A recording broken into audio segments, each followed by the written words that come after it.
ദൈവത്തിന് സ്തുതി. പ്രഭാതകിരണത്തിലേക്ക് സ്നേഹവന്ദനം. ഭാഗം 1600. ഇന്ന് മെയ് മാസം 18-ാം തീയതി 139-ാമത്തെ ദിവസത്തിലെത്തി. പരിശുദ്ധ സുറിയാനി സഭ നാളെ പെന്തക്കോസ്തി പെരുന്നാൾ കൊണ്ടാടുകയാണ്. സ്വർഗാരോഹണ പെരുന്നാൾ മുതൽ കടന്നുപോയ 10 ദിനങ്ങൾ കാത്തിരിപ്പിന്റെ ദിനങ്ങളായി. പരിശുദ്ധാത്മാവിനെ പുതുക്കം പ്രാപിപ്പാനായിട്ട് വിശ്വാസികള് കാത്തിരുന്ന് പ്രാർത്ഥിച്ച ദിനങ്ങൾ. യേശുവിന്റെ ഒരു ഓർമ്മപ്പെടുത്തലുണ്ട്. അത് നിക്കോദീമോസിനോടായിരുന്നു. വിശുദ്ധനായ യോഹന്നാൻ ശ്ലീഹായുടെ സുവിശേഷം 3-ാം അധ്യായത്തിൽ ജഡത്തിൽ നിന്ന് ജനിച്ചത് ജഡവും ആത്മാവിൽ ജനിച്ചത് ആത്മാവുമാവുന്നു. വിശുദ്ധി എന്താണ്? ഒരു ഒറ്റത്തവണ തീർപ്പാക്കൽ പദ്ധതിയൊന്നും അല്ല കേട്ടോ.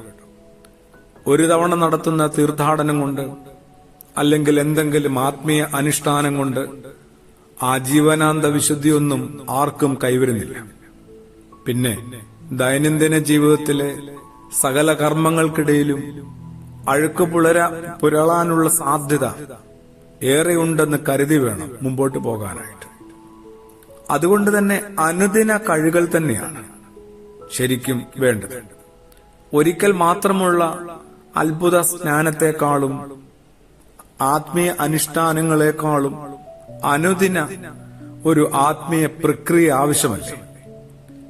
ഒരാള് പുണ്യതീർത്ഥത്തിലേക്കുള്ള മോക്ഷയാത്രയിലാണ്. പോകുന്ന വഴി ചെരുപ്പൊന്ന് നന്നാക്കാനായിട്ട് വഴിമധ്യയുള്ള ഒരു ചെരുപ്പ് കുത്തിയുടെ അടുത്തെത്തി.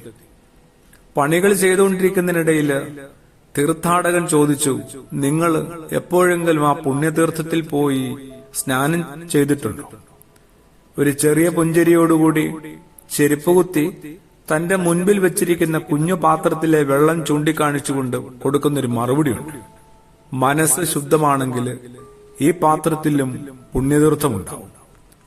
വിശുദ്ധ സ്ഥലം തേടി നടക്കുന്നതിനേക്കാൾ എത്രയോ പ്രധാനമാണ് നമ്മൾ ഓരോരുത്തരും നിൽക്കുന്ന ഇടം കുറെ കൂടി വിശുദ്ധീകരിക്കുവാനുള്ള കർമ്മങ്ങളിൽ ഏർപ്പെടുന്നത്.